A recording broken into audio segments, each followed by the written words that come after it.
এক ইহুদি কিশোর বিষ্ণু ইসলামের খেদমত করতে, ইহুদি ছেলে আমার নবীর খেদমত করতো, তারা ছিল নবীর প্রতিবেশী।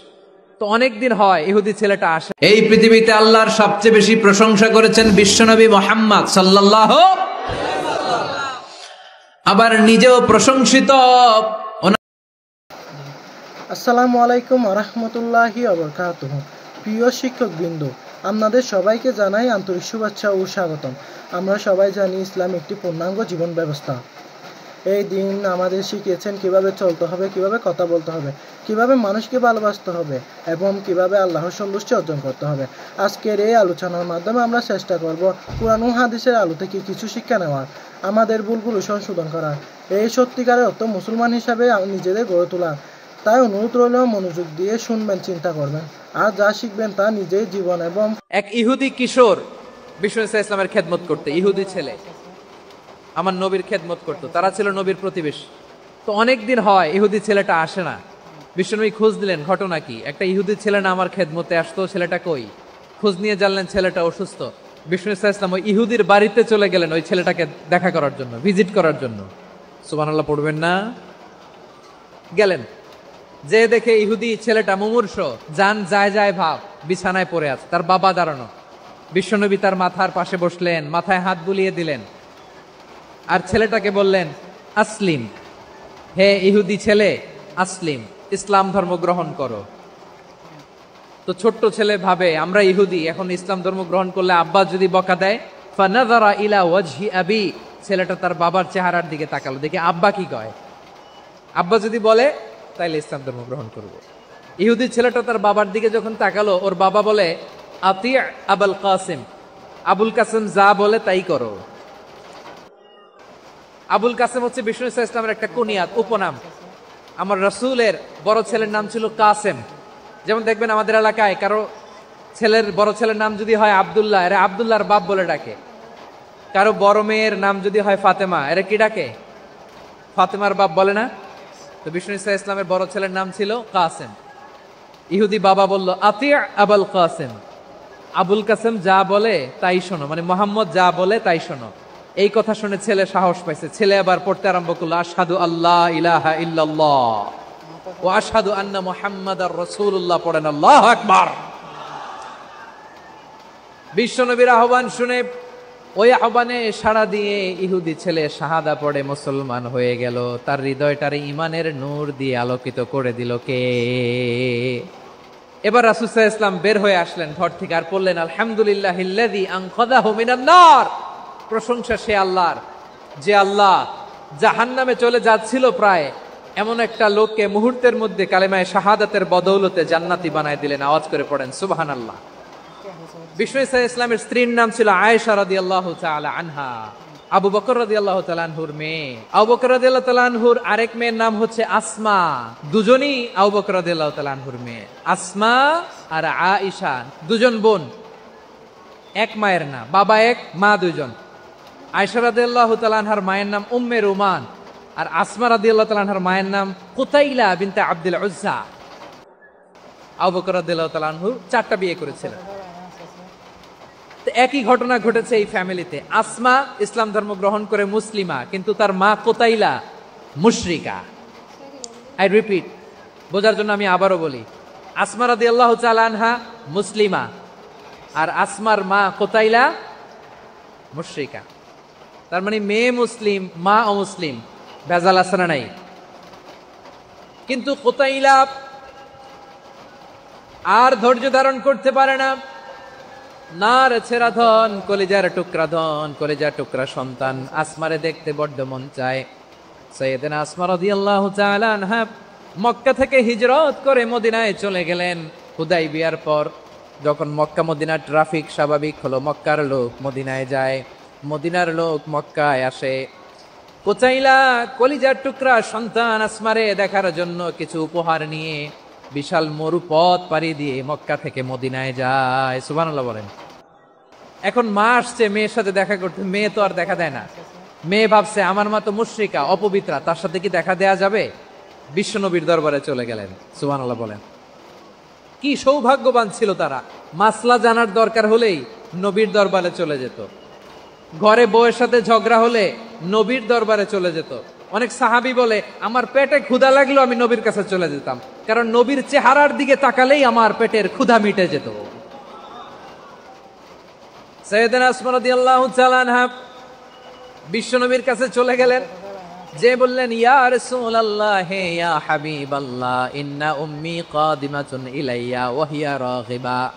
আমার মা মক্কা থেকে অনেক দূর মরুর পথ পাড়ি দিয়ে উপহার সামগ্রী নিয়ে মদিনায় আমার সাথে দেখা করতে এসেছে গো নবী। আমার জানতে বড্ড ইচ্ছে হয় আমি আমার মুশরিকা মায়ের সাথে একটু দেখা করতে পারবো কিনা। আফা আসিলুহা, আগে যেমনি আমি আমার মায়ের সাথে ভালো আচরণ করতাম, যেমনি আমি আমার মায়ের সাথে সদাচরণ করতাম গো নবী, এখন আমি মুসলিমা মা মুশরিকা, এখনো কি আগের মতো সদাচরণ করতে পারবো নাকি? বিশ্বনবী বললেন নাম সিলিহা, হ্যাঁ রে আসমা, অবশ্যই অবশ্যই, আগে ঠিক যেমন তুমি তোমার মায়ের সাথে ভালো আচরণ করতে এখনো তেমনি আগের মতো ভালো আচরণ করবা। আওয়াজ করে পড়েন সুবহানাল্লাহ। সপ্তম হিজরিতে বিষ্ণু ইসলাম সব সুপার পাওয়ারের কাছে চিঠি দিলেন, রোমান সম্রাটের কাছে, পারস্য অধিপতির কাছে, মিশরের অধিপতির কাছে, সবার কাছে চিঠি লিখলেন। চিঠির ভাষা ছিল এরকম, মিন মুহাম্মাদিন রাসূলিল্লাহ ইলা মুকাওকিস আযীমিল কিবত, মুহাম্মদ রাসূলুল্লাহর পক্ষ থেকে মিশরের বাদশার কাছে, আসলিম তাসলাম, ইসলাম মানো শান্তিতে থাকবা, সালামুন আলা মান ইত্তাবা আল হুদা, শান্তি তার জন্য যে হেদায়েতের অনুসরণ করে। সুবহানাল্লাহ পড়েন। তো এই চিঠি অনেকে ভালোভাবে রিসিভ করেছে, অনেকে এই চিঠি পাওয়ার পরে নবীর কাছে আবার ইন রিটার্ন উপহার পাঠিয়েছে। কি পাঠিয়েছে? উপহার। মিশরের বাদশা মুকাওকিস তিনি বিশ্বনবীকে বিশাল এক উপহারের ডালি পাঠিয়েছেন। মিশরের বাদশা মুকাওকিস ছিলেন ধর্মে খ্রিস্টান। লালমনিরহাটের ভাইয়েরা আওয়াজ করে বলেন, মিশরের বাদশা ধর্মে কি ছিল? খ্রিস্টান। কি উপহার দিয়েছিল আমার নবীকে? শুনতে মনে চায়?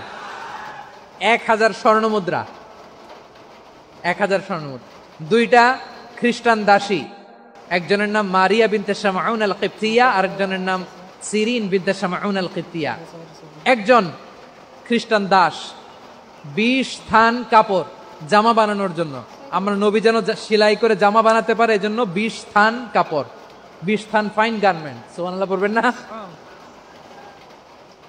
এরপরে একটা গাধা যেটার নাম ছিল উফাইর, আর একটা খচ্চর, এটার নাম ছিল দুলদুল। খচ্চর চিনেন? গাধা আর ঘোড়ার ক্রসিং এ যে প্রাণীটা দুনিয়াতে আসে ওটার খচ্চর বলে। তো এই যে সুপার পাওয়ার খ্রিস্টান বাদশার কাছে নবী চিঠি লিখলেন, ওই খ্রিস্টান বাদশা আমার নবীকে উপহার দিল। বিশ্বনবী এই উপহারগুলো সানন্দে গ্রহণ করেছে। সুবহানাল্লাহ পড়বেন না? তাহলে অমুসলিম কেউ যদি আপনাকে উপহার দেয়, হালাল উপহার হলে আপনি গ্রহণ করতে পারবেন।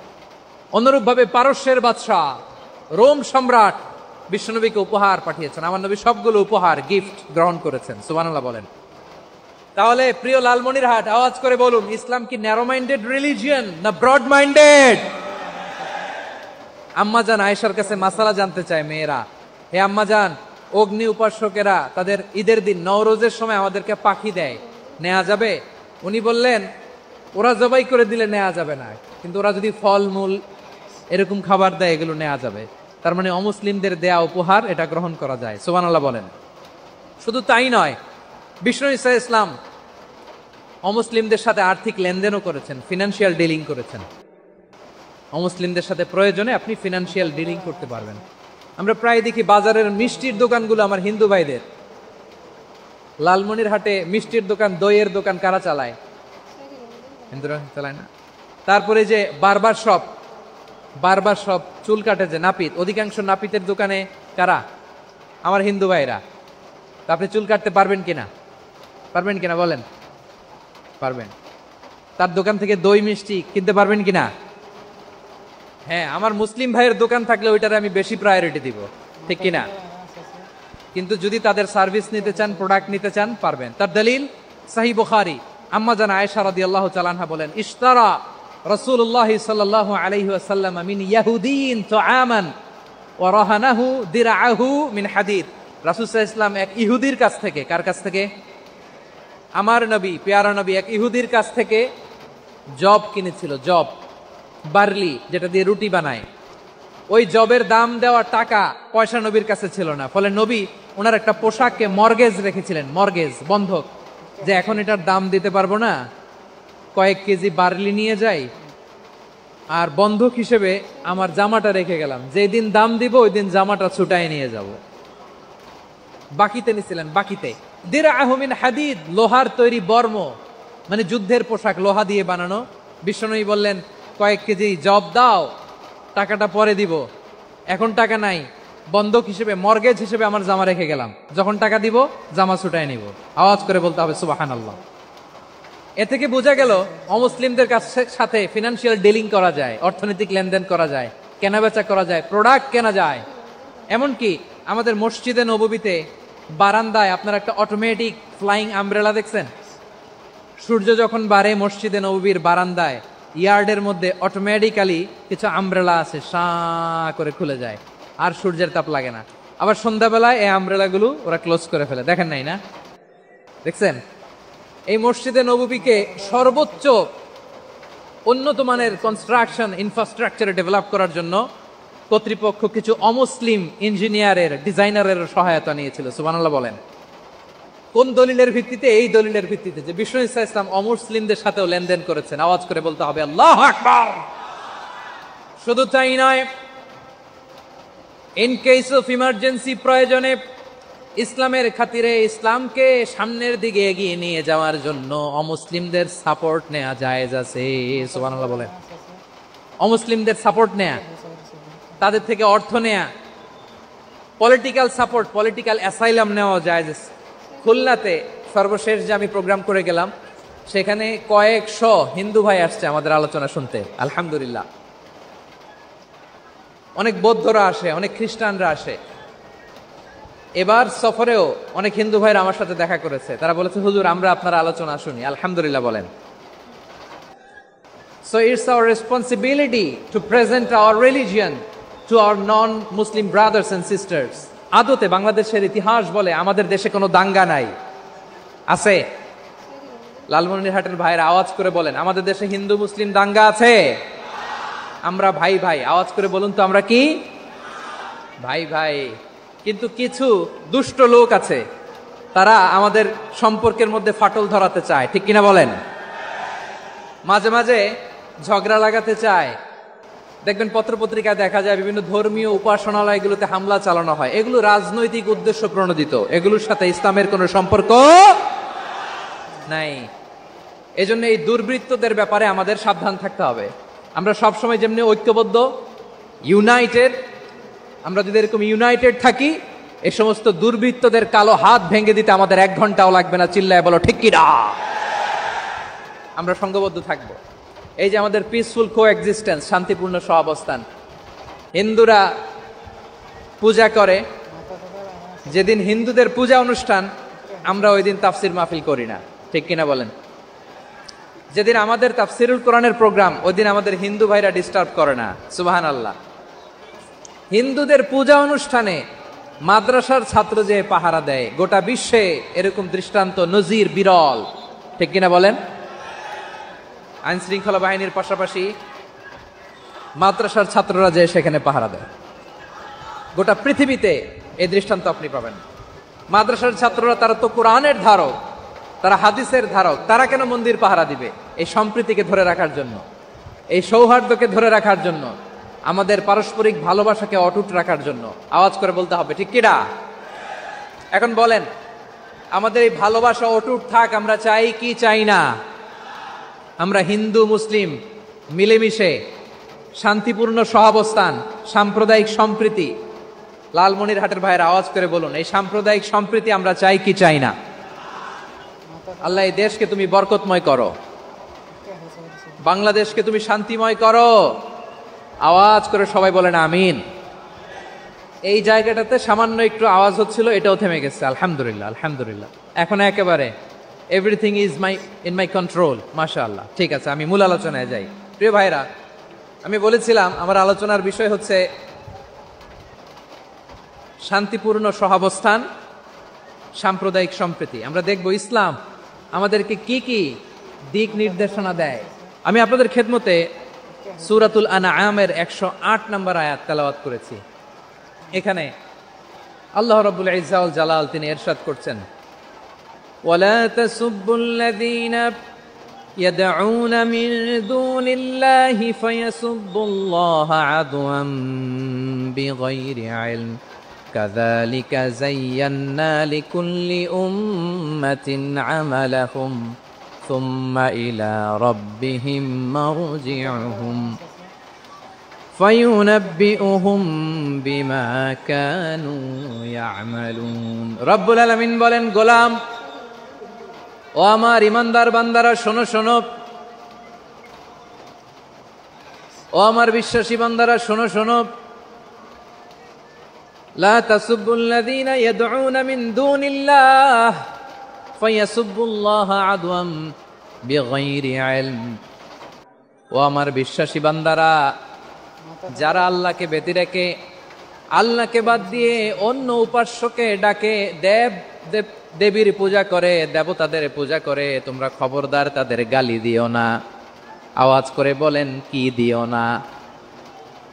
আল্লাহ বলেন, ও বিশ্বাসীরা শোনো, যারা আল্লাহকে বেছে রেখে দেবীর পূজা করে, অন্য উপাস্যের পূজা করে, তাদেরকে ডাকে, ওই দেবতাদেরকে তোমরা গালি দিও না। যদি ওই দেবতাদেরকে গালি দাও তাহলে ভুলবশত, শত্রুতাবশত তারা তোমাদের রব আল্লাহকে গালি দেবে, ঠিক কিনা? তোমরা যদি তাদের দেবতাদের গালি দাও, ওরা রেগে তোমার আল্লাহরে গালি দিবে, তাহলে আল্লাহরে গালি খাওয়ানোর কারণ হয়ে গেলাম আমি, ঠিক কিনা বলেন? রব্বুল আলামিন বলেন, খবরদার বিশ্বাসীরা, আল্লাহ ছাড়া যারা অন্যান্য উপাস্যদেরকে ডাকে, দেবতাদেরকে ডাকে, তাদেরকে তোমরা গালি দিও না। ওই সমস্ত দেবতাদেরকে যদি তোমরা গালি দাও তাহলে তারা আল্লাহকে গালি দিবে, ঠিক কিনা বলেন? আমরা দেবতাদের গালি দিলে ওরা আল্লাহকে গালি দিবে। রব্বুল আলামিন বলেন, খবরদার দেবতাদেরকে গালি দিও না, তাহলে ওরা। এই পৃথিবীতে আল্লাহর সবচেয়ে বেশি প্রশংসা করেছেন বিশ্বনবী মুহাম্মদ সাল্লাল্লাহু আলাইহি ওয়াসাল্লাম।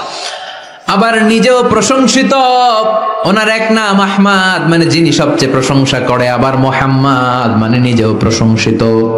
জান্নাতীদেরকে নিয়ে বিশ্বনবী যখন কিয়ামতের দিন বিচার শেষে জান্নাতের দরজায় যে কড়া নাড়বে, ওই দিন বিশ্বনবীর হাতে একটা পতাকা থাকবে, ওই পতাকার মধ্যে ওই শব্দটা লেখা, সূরাতুল ফাতিহার প্রথম শব্দ যেটা। সূরাতুল ফাতিহার প্রথম শব্দ কি? আলহামদু। বিশ্বনবীর হাতের পতাকায় ওইটা লেখা থাকবে, লিওয়াউল হামদ, প্রশংসার পতাকা। সুবহানাল্লাহ পড়বেন না? তার মানে আমরা এই সিদ্ধান্তে উপনীত হলাম যে সব সময় প্রশংসা করতে হবে একজনের। তিনি কে? আল্লাহ বললেন, আলহামদু আলহামদু লিল্লাহ, সব প্রশংসার মালিক হলেন আল্লাহ। কি সুন্দর নাম তার, কি মজার নাম, আলিফ লাম লাম হা, আলিফ লাম। সবাই বলেন, আলিফ লাম লাম হা, আওয়াজ করে, আলিফ লাম লাম হা। এটা কার নাম? আল্লাহর নামটা জপতে কেমন লাগে? হৃদয় থেকে এই গভীর রাতে আল্লাহর একটা ডাক দেন তো, বলেন আল্লাহ। প্রাণটা জুড়িয়ে আবারও আল্লাহরে ডাকেন, বলেন ইয়া আল্লাহ।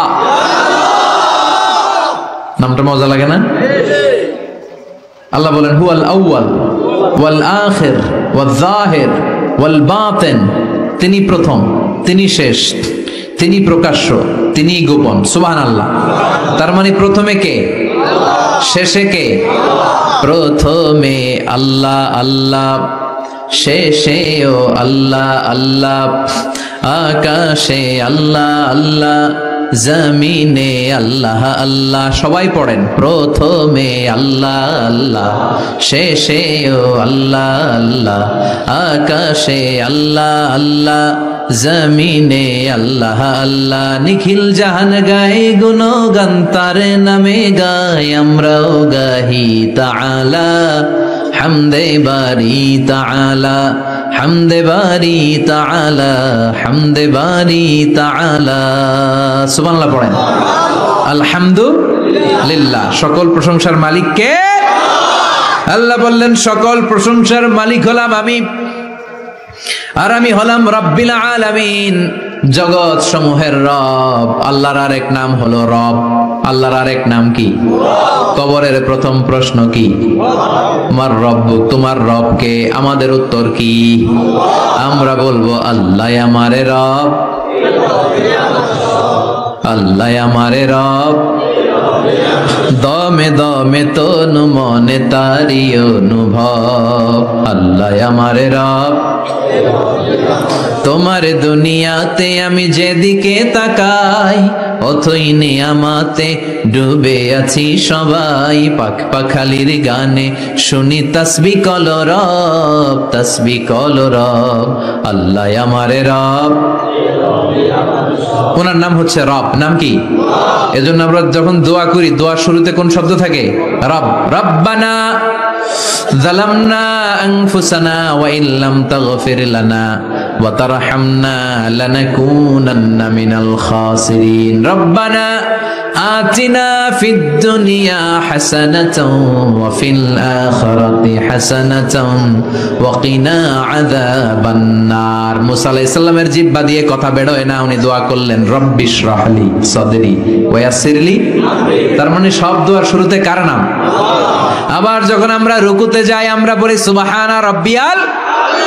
আবার যখন আমরা সিজদায় ঢলে পড়ি আমরা পড়ি সুবহানা রাব্বিয়াল আ'লা। চিল্লায় এখন ঠিক কিনা? রব মানে হচ্ছে সাস্টেইনার, বিধানদাতা, রিজিক দাতা, পালন কর্তা। আল্লাহর একটা নাম হচ্ছে রব। আমাদের রব কে? আল্লাহ। রব কারে বলে একটু সহজে আজকে বুঝিয়ে দিয়ে যাই। রব হচ্ছে যার যখন যেটা যতটুকু দরকার তাকে তখন সেটা ততটুকু যিনি চাওয়ার আগেই দিয়ে দেয়, তার নাম রব। বুঝতে পেরেছেন? সহজ হয়েছে না কথাটা? যার যখন যেটা যতটুকু দরকার তাকে তখন সেটা ঠিক ততটুকু যিনি ফরিয়াদ করার আগেই পৌঁছে দেয়, তার নাম রব। আমাদের যখন যেটা লাগে ব্যবস্থা করে কে? মায়ের পেটে 8 মাস ছিলাম, 9 মাস ছিলাম, 10 মাস ছিলাম। এই 8 মাস 9 মাস আমারে খাবার দিল কে? পানি দিল কে? অক্সিজেন দিল কে? চাইছিলেন? মায়ের পেটে চাইছিলেন না আল্লাহর কাছে যে আল্লাহ ঠিক মতো দিও, টাইমলি খাবার পাঠায় দিও? চাইছিলেন? চাওয়ার আগে যার যা লাগে কে দেয়? তাকে বলে রব। আবার মায়ের পেট থেকে দুনিয়ায় আসলেন, আমার মায়ের জরায়ুর সাথে আমার নাড়ের একটা কানেকশন, একটা লাইন, ওই লাইন দিয়ে আল্লাহ 9 মাস যাবত আমারে পানি দিলেন, খাবার দিলেন, অক্সিজেন দিলেন। সঙ্গত কারণেই দুনিয়াতে আসলে দুনিয়ার মানুষ ওই লাইনটা কেটে দেয় নাকি রেখে দেয়? কেটে দেয়। কেটে দিলে বাচ্চা প্রথম চিৎকারটা দেয়, মানব শিশু প্রথম চিৎকার হাঁকে পৃথিবীতে, ওয়া ওয়া। আমরা শুনি ওয়া, আসলে আল্লাহরে ডাক দেয়। আল্লাহরে ডেকে বলে মাবুদ, খাবারের, অক্সিজেনের আর পানির একটা মাত্র লাইন ছিল, চিল্লায় বলেন কয়টা? দেখো দুনিয়ার মানুষ কত নিষ্ঠুর। আসার সাথে সাথেই কারোর সাথে আমার শত্রুতা নাই, জমি নিয়ে মারামারি নাই, কিলাকিলি নাই। একটা মাত্র খাবারের লাইন দিয়ে 10 মাস বেঁচেছিলাম। মানুষগুলো নিষ্ঠুর, খাবারের একটা লাইন কেটে দিল, এখন খাবো কি? আল্লাহ বলেন গোলাম, যে আল্লাহ 10 মাস তোরে মায়ের পেটে খাওয়ালাম, ওই আল্লাহ এখনো আছি না নাই?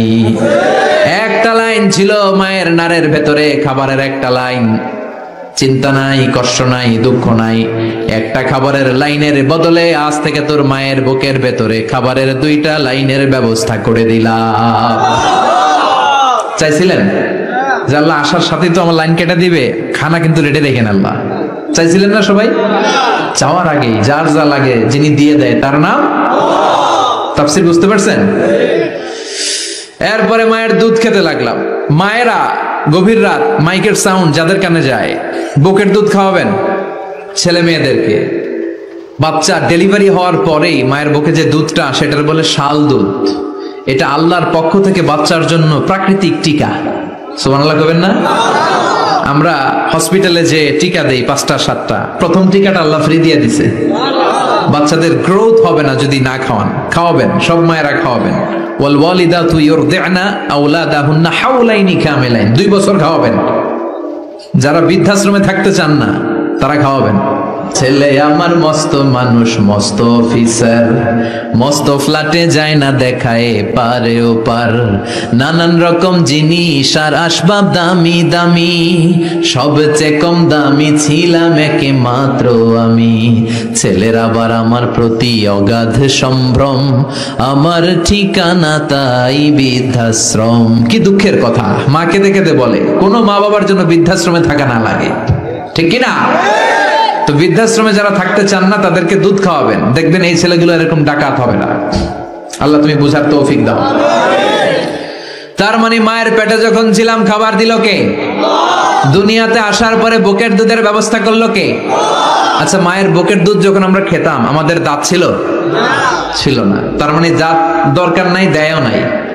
বয়স আমার 1 বছর 2 বছর যখন হইতে শুরু করলো, একটু বড় হয়েছে, এখন তো শুধু দুধে চলবে না, এখন মাছ খাইতে হবে, গোশ খাইতে হবে, কুরবানির হাড্ডি চাবাইতে হবে, কথা কন।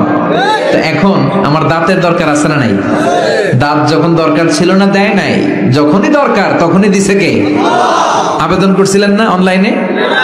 কথা কন, অনলাইনে আবেদন করছিলাম তো আমরা, জাল্লা বয়স যখন ঠিক এই পর্যায়ে চলে যাবে দাঁত দিও তুমি, দাঁত চাইছিলেন? চাওয়ার আগে যিনি দেয় তার নাম। দেখেন বাংলাদেশে ভাল্লুক, উল্লুক, বাঘ যেগুলো আছে এগুলোর গায়ের পশমগুলো পাতলা। এই বাঘই যেগুলো স্ক্যান্ডিনেভিয়ান কান্ট্রিগুলোতে, সাইবেরিয়াতে আছে, ডেনমার্কে আছে, সাইবেরিয়াতে, তারপর নরওয়েতে, অসলোতে যেই বাঘ ভাল্লুকগুলো আছে ওদের চামড়া ইয়া মোটা, মনে হয় যেন প্রাকৃতিক কম্বল দিয়ে আল্লাহ এই সিংহটারে তৈরি করছে। উট শুধু আরব দেশেই নাই, আরব দেশের উটের চামড়া বড় পাতলা, কিন্তু নরওয়ে, স্ক্যান্ডিনেভিয়ান ওই বরফের এলাকাতে উট হয়, ওই উটের গায়ের মধ্যে ইয়া লম্বা লম্বা পশম। তার মানে ওখানে প্রচন্ড ঠান্ডা, ওখানে সার্ভাইভ করতে গেলে, বাঁচতে হলে গায়ের মধ্যে মোটা কম্বল লাগবে। চাওয়ার আগেই ওই প্রাণীগুলোরে কম্বল দিয়ে পাঠিয়েছে কে? আবার এই দেশের প্রাণীগুলোর চামড়া যদি মোটা হতো, উলের পশম থাকতো আর কম্বলের মতো সেটিং করা থাকতো, এই দেশের বাঘ ভাল্লুকগুলার কষ্ট হতো। তাই এই দেশের বাঘ ভাল্লুক আর ওটের চামড়া পাতলা করেছে কে? সুবহানাল্লাহ কইবেন না? যার যখন যেটা যতটুকু দরকার তাকে তখন সেটা ততটুকু চাওয়ার আগে যিনি দেয় তার নাম আল্লাহ। বললেন আমি হলাম রব্বিল আলামিন, জগৎ সমূহের রব। আলাম মানে একটা জগৎ, আলামিন মানে অনেক জগৎ, মাল্টি ডাইমেনশনাল ইউনিভার্স। উদ্ভিদ জগতের রব তিনি, প্রাণী জগতের রব তিনি, সাগর জলের অতল গহ্বর জগতের রব তিনি, মহাকাশের জগতের রব তিনি, সৌর জগতের রব তিনি, অদৃশ্য জগতের রব তিনি। চিল্লায় বলেন ঠিক কিনা? এজন্য আল্লাহ বললেন আলহামদুলিল্লাহি রাব্বিল আলামিন, যত জগৎ আছে সব জগতের রব আল্লাহর জন্য প্রশংসা। রাজি আছেন? আর রহমানির রহিম, তিনি দয়ার সাগর, তিনি দয়ালু, তিনি মায়াবী, তার মায়ার শেষ নাই, তার দয়ার শেষ নাই, তিনি দয়ার সাগর। আল্লাহ তুমি দয়ার সাগর, রহমানুর রহিম, তোমার দয়াই পূর্ণ আমার সারা নিশিদিন। সুবহানাল্লাহ পড়েন। আল্লাহ বলেন রাহমাতি ওয়াসিআত কুল্লা শাই, সব জায়গায় আমার রহমত বিস্তৃত, এমন কোন জায়গা নাই যেই জায়গায় আমি আল্লাহর রহমত নাই। আল্লাহর রহমত ছাড়া পৃথিবীতে কিছু হয় নাকি? এই যে আজকে বসে আছি ওয়াজ শুনতেছি, কার রহমতে? কার দয়ায়? আল্লাহ বললেন এই রহমত, দয়ার, ভালোবাসারে আমি সৃষ্টি করার পরে 100 টুকরা করলাম। কয় টুকরা? 100 টুকরা করার পরে নিজের মধ্যে আমি 99 টুকরা দয়ার ভালোবাসা রেখে দিলাম। 1 টুকরা দয়া মায়া পৃথিবীর সবার মাঝে ঢেলে দিলাম। সাইয়েদনা আদম থেকে শুরু করে up to the day of judgement, কিয়ামত পর্যন্ত সবার মাঝে আল্লাহ রহমতের 1 টুকরা দিছে, ছিটে ফোঁটা।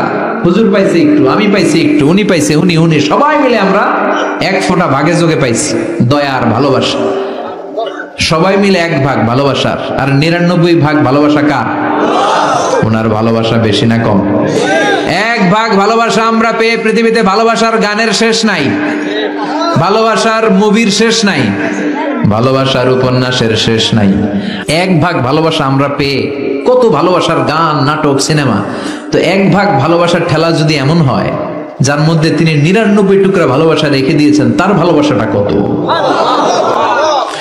1 টুকরা ভালোবাসার নমুনা হিসেবে আমরা দেখি ছেলের জন্য বাবা জীবন দেয়, আছে না নাই? ছেলেরে অ্যাক্সিডেন্ট থেকে বাঁচাতে যে ছেলেটারে ধাক্কা মেরেছে, গাড়ি এসে বাবারে থেতলে ফেলেছে। বন্যার পানিতে মা ডুবে যায়, ছোট কন্যাটারে বালতির মধ্যে ধরে রেখেছে। পানি খেতে খেতে মা দুনিয়ায় নাই, মেয়েটা মরে নাই, আছে না নাই?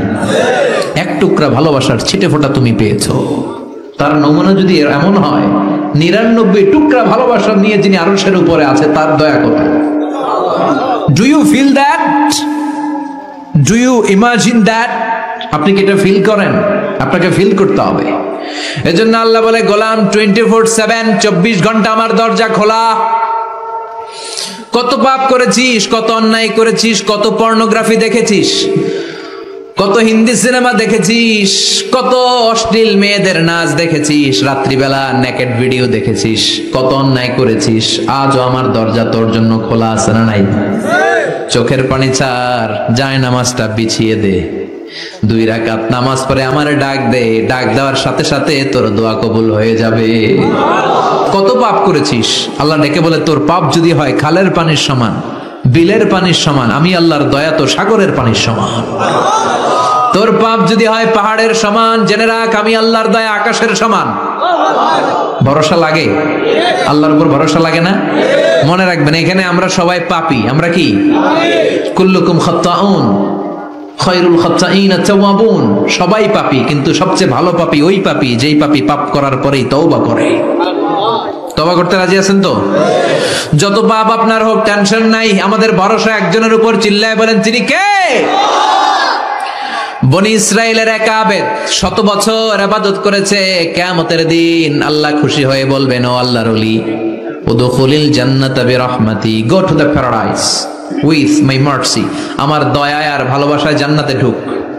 আল্লাহর ওলি বলবে, বালবি আমালি, আপনার দয়া দিয়ে জান্নাত কেন? আমার আমল দিয়ে যেতে চাই, আমি নামাজ তো কম পড়ি নাই, তো দয়া লাগবে কেন আপনার? আল্লাহ বলবেন, তাই? আমার দয়া ছাড়া তুই জান্নাতে যেতে পারবি? কি আমল করেছিস তুই? ওকে, লেটস মেক এ ক্যালকুলেশন, চল একটা হিসাব করি। তোর শত শত বছরের তাহাজ্জুদ গুলারে এক পাল্লায় রেখে দে, আর দয়া করে মায়া করে দুনিয়াতে সৌন্দর্য দেখার জন্য চোখ যে দিয়েছি, চোখটা একটা পাল্লায় রেখে দে। এক পাল্লায় 500 বছরের তাহাজ্জুদ, আরেক পাল্লায় কি?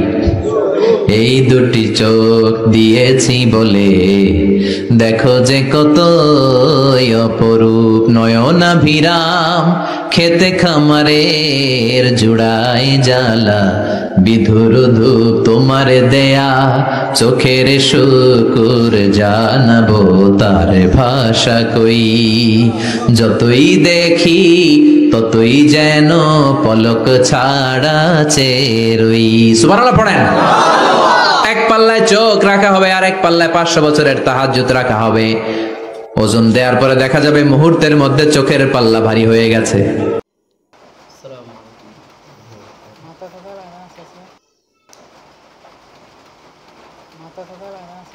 أعوذ بالله من الشيطان الرجيم. بسم الله الرحمن الرحيم. الحمد لله رب العالمين الرحمن الرحيم مالك يوم الدين إياك نعبد وإياك نستعين اهدنا الصراط المستقيم صراط الذين أنعمت عليهم غير المغضوب عليهم ولا الضالين. بسم الله الرحمن الرحيم. ألف لام ميم. ذلك الكتاب لا ريب فيه هدى للمتقين الذين يؤمنون بالغيب ويقيمون الصلاة ومما رزقناهم ينفقون والذين يؤمنون بما أنزل إليك وما أنزل من قبلك وبالآخرة هم يوقنون أولئك على هدى من ربهم وأولئك هم المفلحون. إن الذين كفروا سواء عليهم أنذرتهم أم لم تنذرهم لا يؤمنون. ختم الله على قلوبهم وعلى سمعهم وعلى أبصارهم غشاوة ولهم عذاب عظيم. ومن الناس من يقول آمنا بالله واليوم الآخر وما هم بمؤمنين يخادعون الله والذين آمنوا وما يخدعون إلا أنفسهم وما يشعرون في قلوبهم مرض فزادهم الله مرضا ولهم عذاب أليم بما كانوا يكسبون وإذا قيل لهم لا تفسدوا في الأرض قالوا إنما نحن مصلحون ألا إنهم هم المفسدون ولكن لا يشعرون وإذا قيل لهم آمنوا كما آمن الناس قالوا آمنا كما آمن السفهاء ألا إنهم هم السفهاء ولكن لا يعلمون وإذا لقوا الذين آمنوا قالوا آمنا وإذا خلوا إلى شياطينهم قالوا إنا معكم إنما نحن مستهزئون الله يستهزئ بهم ويمدهم في طغيانهم يعمهون أولئك الذين اشتروا الضلالة بالهدى فما ربحت تجارتهم وما كانوا مهتدين مثلهم كمثل الذي استوقد نارا فلما أضاءت ما حوله ذهب الله بنورهم وتركهم في ظلمات لا يبصرون ثم بكم عمي فهم لا يرجعون أو كصيب من السماء فيه ظلمات ورعد وبرق يجعلون أصابعهم في آذانهم من الصواعق حذر الموت والله محيط بالكافرين يكاد البرق يخطف أبصارهم كلما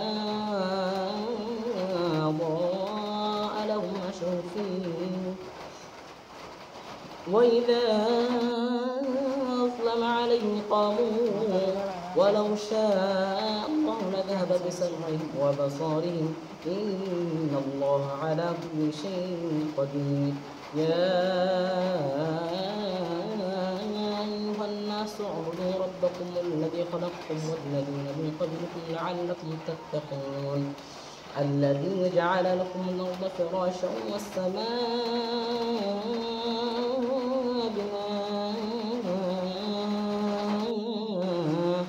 وأنزل من السماء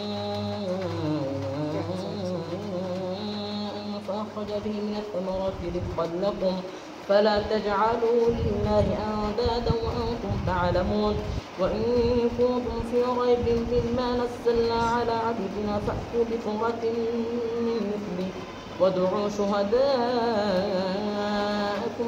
من دون الله إن كنتم صادقين فإن لم تفعلوا ولن تفعلوا فاتقوا النار التي وقودها الناس والحجارة أعدت للكافرين وبشر الذين آمنوا وعملوا الصالحات أن لهم جنات تجري من تحتها الأنهار كلما رزقوا منها من ثمرة رزقا قالوا هذا الذي رزقنا من قبل وأوتوا به متشابها ولهم فيها أزواج مطهرة وهم فيها خالدون إن الله لا يستحي أن يضرب مثلا ما بعوضة فما فوقها فأما الذين آمنوا فيعلمون أنه الحق من ربهم وأما الذين كفروا فيقولون ماذا أراد الله بهذا مثلا يضل به كثيرا ويهدي به كثيرا يضل به كثيرا ويهدي به كثيرا وما يضل به إلا الفاسقين الذين ينقضون عهد الله من بعد ميثاقه ويقطعون ما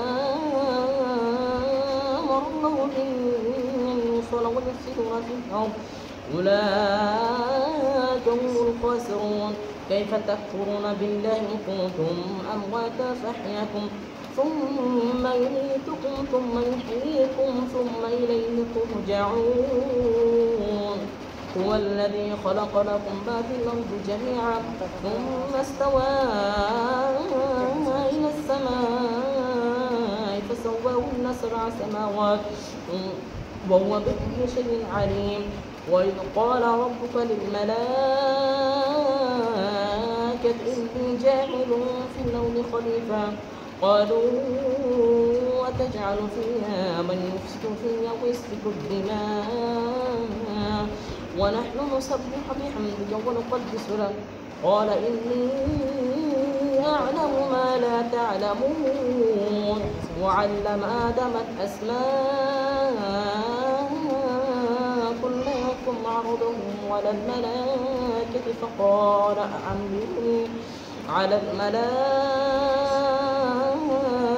فقال أنبئوني بأسماء هؤلاء إن كنتم صادقين قالوا سبحانك لا علم لنا إلا ما علمتنا إنك أنت العليم الحكيم قال يا آدم أنبئهم بأسمائهم فلما أنبأهم بأسمائهم قال ألم أقل لكم إني أعلم غيب السماوات والأرض وأعلم ما تبدون وما تكتمون وإذ قلنا للملائكة اسجدوا لآدم فسجدوا إلا إبليس أبى واستكبر وكان من الكافرين وقلنا يا آدم اسكن أنت وزوجك الجنة وكلا منها رغدا حيث شئتما ولا تقربا هذه الشجرة فتكونا من الظالمين فأزلهما الشيطان عنها فأخرجهما مما كان فيه وقلنا اهبطوا بعضكم لبعض عدو ولكم في الأرض مستقر ومتاع إلى حين فتلقى آدم من ربه كلمات فتاب عليه إنه هو التواب الرحيم قلنا اهبطوا منها جميعا فإما يأتينكم مني هدى فمن تبع هدايا فلا خوف عليهم ولا هم يحزنون والذين كفروا وكذبوا بآياتنا أولئك أصحاب النار هم فيها خالدون يا بني إسرائيل اذكروا نعمتي التي أنعمت عليكم وأوفوا بعهدي أوفي بعهدكم وإياي فارهبون وآمنوا بما أنزلت مصدقا لما معكم ولا تكونوا أول كافر به ولا تشتروا بآياتي ثمنا قليلا وإياي فاتقون ولا تلبسوا الحق بالباطل وتكتمون الحق وأنتم تعلمون وأقيموا الصلاة وآتوا الزكاة واركعوا مع الراكعين أتأمرون الناس بالبر وتنسون أنفسكم وأنتم تتلون الكتاب أفلا تعقلون واستعينوا بالصبر والصلاة وإنها لكبيرة إلا على الخاشعين الذين يظنون أنهم ملاقو ربهم وأنهم إليه راجعون يا بني إسرائيل اذكروا نعمتي التي أنعمت عليكم وأني فضلتكم على العالمين واتقوا يوما لا تجزي نفس عن نفس شيئا ولا يقبل منها شفاعة ولا يؤخذ منها عدل ولا هم ينصرون وإذ نجيناكم من آل فرعون يسومونكم سوء العذاب يذبحون أبناءكم ويستحيون نساءكم وفي ذلكم بلاء من ربكم عظيم وإذ فرقنا بكم البحر فأنجيناكم وأغرقنا آل فرعون وأنتم تنظرون وإذ واعدنا موسى 40 ليلة ثم اتخذتم العجل من بعده وأنتم ظالمون ثم عفونا عنكم من بعد ذلك لعلكم تشكرون وإذ آتينا موسى الكتاب والفرقان لعلكم تهتدون وإذ قال موسى لقومه يا قوم إنكم ظلمتم أنفسكم باتخاذكم العجل فتوبوا إلى بارئكم فاقتلوا أنفسكم ذلكم خير لكم عند بارئكم فتاب عليكم إنه هو التواب الرحيم وإذ قلتم يا موسى لن نؤمن لك حتى نرى جهرة فأخذتكم الصاعقة وأنتم تنظرون ثم بعثناكم من بعد موتكم لعلكم تشكرون وظللنا عليكم الغمام وأنزلنا عليكم المن والسلوى كلوا من طيبات ما رزقناكم وما ظلمونا ولكن كانوا أنفسهم يظلمون وإن قلنا ادخلوا هذه القرية فكلوا منها حيث شئتم رغدا وادخلوا الباب سجدا وقولوا حطة نغفر لكم خطاياكم وسنزيد المحسنين فبدل الذين ظلموا قولا غير الذي قيل لهم فأنزلنا على الذين ظلموا رجزا من السماء بما كانوا يفسقون وإذ استسقى موسى لقومه فقلنا اضرب بعصاك الحجر فانفجرت منه اثنتا عشرة عينا قد علم كل أناس مشربهم كلوا واشربوا من رزق الله ولا تعثوا في الأرض مفسدين وإذ قلتم يا موسى لن نصبر على طعام واحد فادع لنا ربك يخرج لنا مما تنبت الأرض من بقلها وقثائها وفومها وعدسها وبصرها قال أتستبدلون الذي هو أدنى بالذي هو خير اهبطوا مصرا فإن لكم ما سألتم وضربت عليهم الذلة والمسكنة وبالغ من الله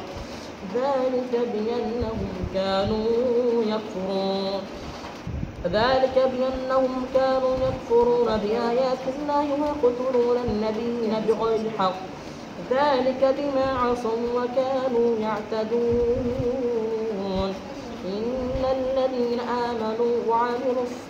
إن الذين آمنوا والذين هادوا والنصارى والصابئين من آمن بالله واليوم الآخر وعمل صالحا فلهم أجرهم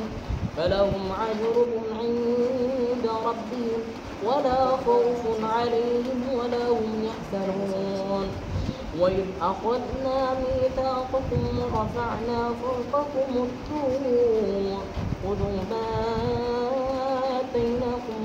آتيناكم بحكمة واذكروا ما فيه لعلكم تتقون ثم توليتم من بعد ذلك فلولا فضل الله عليكم ورحمته لكنتم من الخاسرين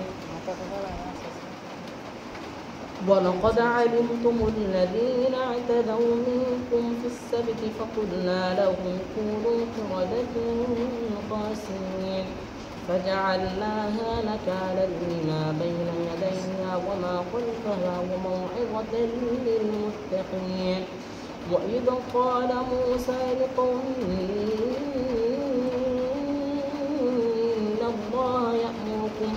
إن الله يأمركم أن تذبحوا بقرة قالوا أتتخذنا هزوا قال أعوذ بالله أن أكون من الجاهلين قالوا ادع لنا ربك يبين لنا ما هي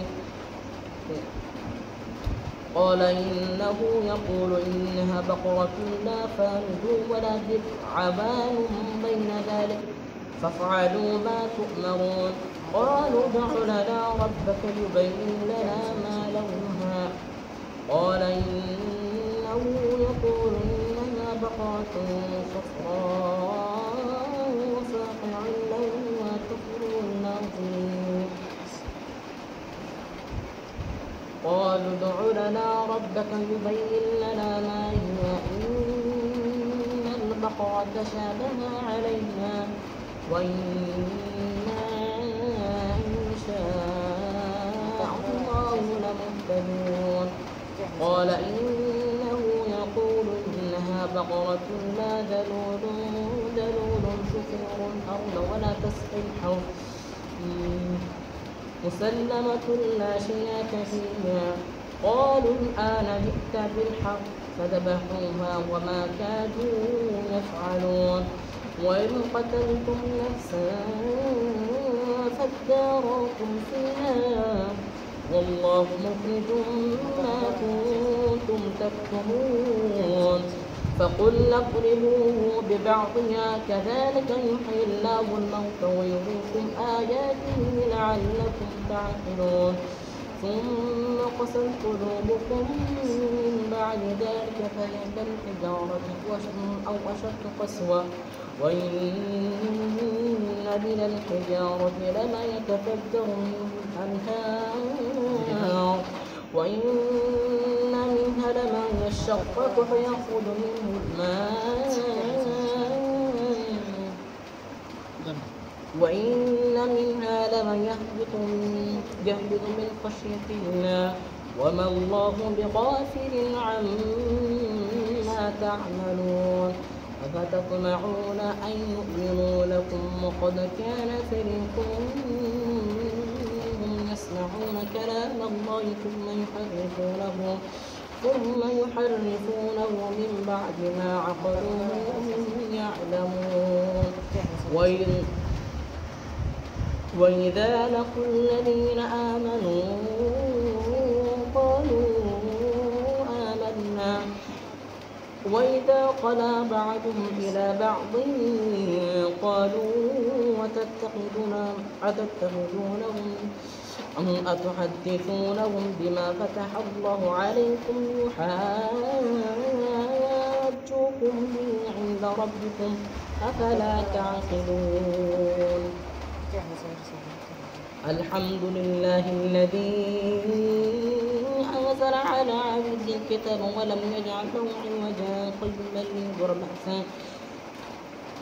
بأسا شديدا من لدنه ويبشر المؤمنين الذين يعملون الصالحات أن لهم أجرا حسنا ماكثين فيه أبدا وينذر الذين قالوا اتخذ الله ولدا ما لهم به علم ولا لآبائهم كبرت كلمة تخرج من أفواههم إن يقولون إلا كذبا فلعلك باخع نفسك على آثارهم إن لم يؤمنوا بهذا الحديث أسفا إنا جعلنا ما على الأرض زينة لها لنبلوهم أيهم أحسن عملا وإنا لجاعلون ما علينا صعيدا وجرزا أم حسبت أن أصحاب الكهف والرقيم كانوا من آياتنا عجبا إذا والفتنة إلى الكهف فقالوا ربنا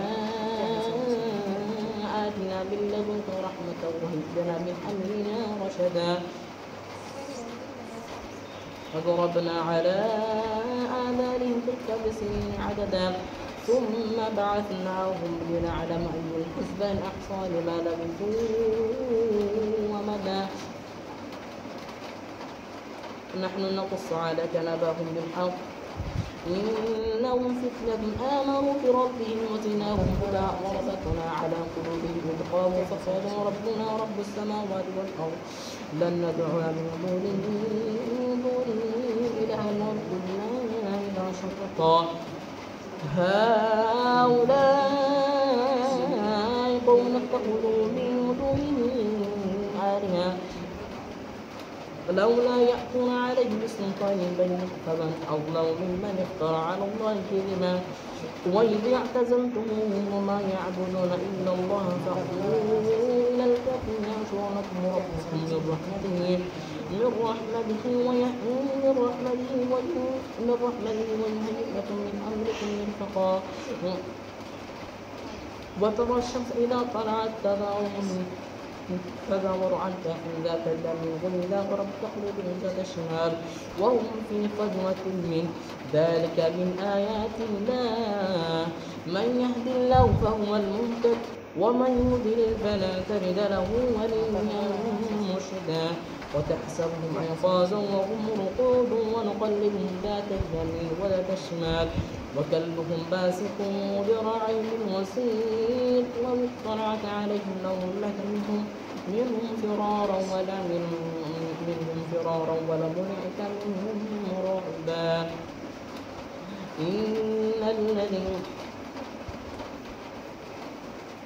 وكذلك بعثناهم ليتساءلوا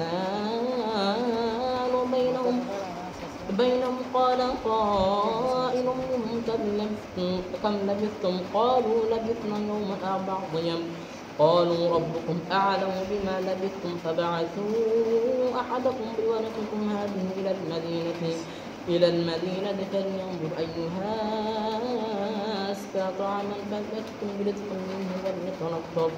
منه وليتلطف ولا يشعرن بكم أحدا إنهم إن يظهروا عليكم يرجموكم ويعيدوكم في ملتهم ولو تفوتوا أبدا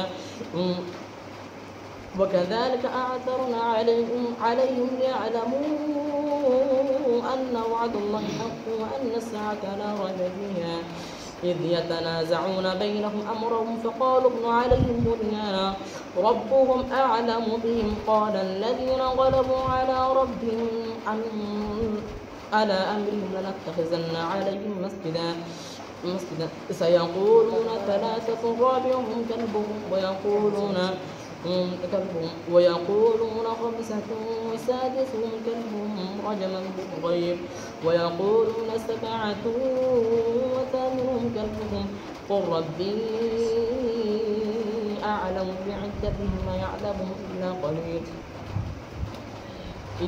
إلا قليل فلا تمار فيهم إلا مراء ظاهرا ولا تستفتي فيهم منهم أحدا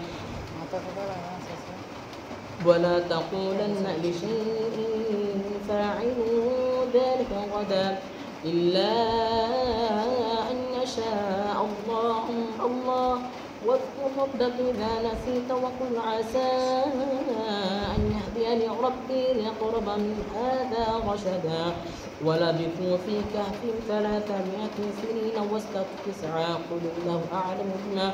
قل الله أعلم بما لبثوا له غيب السماوات والأرض أبصر به واسمع ما لهم من دونه من ولي ولا يشرك في حكمه أحدا واتل ما أوحي إليك من كتاب ربك لا مبدل لكلماته ولا تجد من دونه ملتحدا واصبر نفسك مع الذين يدعون ربهم بالغداة والعشي يريدون وجهه ولا تعد عينك عنهم تريد زينة الحياة الدنيا ولا تطع من أغفلنا قلبه عن ذكرنا واتبع هواه وكان فرطا وقل الحق من ربكم فمن شاء فليؤمن ومن شاء فليكفر إنا أعتدنا للظالمين نارا أحاط بهم سرعها وإن يستغيثوا يغاثوا بماء كالمهل يشوي الوجوه بئس الشراب وساءت مرتفقا وإن الذين آمنوا وعملوا الصالحات إنا لا نضيع أجر من أحسن عملا أولئك لهم جنات عدن تجري من تحتها الأنهار تحتها الأنهار يحلون فيها من أساور من ذهب ويلبسون ثيابا خضرا من سندس واستبرق متكئين فيها على الأرائك نعم الثواب وحسنت مرتفقا وضرب لهم مثلا الرجلين جعلنا لأحدهما جنتين من أعناب وحفظناهما بنخل وجعلنا بينهما زرعا كلتا الجنتين آتت أكلها ولم تظلم منه شيئا وفجرنا خلالهما نهرا وكان له ثمر فقال لصاحبه وهو يحاوره أنا أكثر منك مالا وأعز نفرا ودخل جنته وهو ظالم لنفسه قال ما أظن أن تبيد هذه أبدا وما أظن الساعة قائمة ولن يردك إلى ربي لأجدن خيرا منها منقلبا قال له صاحبه وهو يحاوره أكفرت بالذي خلق من تراب ثم من نطفة ثم سواك رجلا لكنه الله ربي ولا أشرك بربي أحدا ولولا جنة قلت ما شاء الله لا قوة إلا بالله إن ترى أنا أقل منك مالا وولدا فعسى ربي أن يؤتيني خيرا من جنتك ويرسل علي حسبانا من السماء فتصبح صعيدا زلقا أو يصبح ماؤها غورا فلن تستطيع له طلبا وأحيط بثمره فأصبح يقلب كفيه على ما أنفق فيها وهي خاوية على عروشها ويقول يا ليتني لم أشرك بربي أحدا ولم تكن له فئة ينصرونه من دون الله وكان منتصرا هنالك الولاية لله الحق هو خير ثوابا وخير عقبا وضرب لهم مثل الحياة الدنيا كماء أنزلناه من السماء فاختلط به نبات الأرض فأصبح حشيما تذره الرياح وكان الله على كل شيء مقتدرا المال والبنون زينة الحياة الدنيا والباقية الصالحات خير عند ربك ثوابا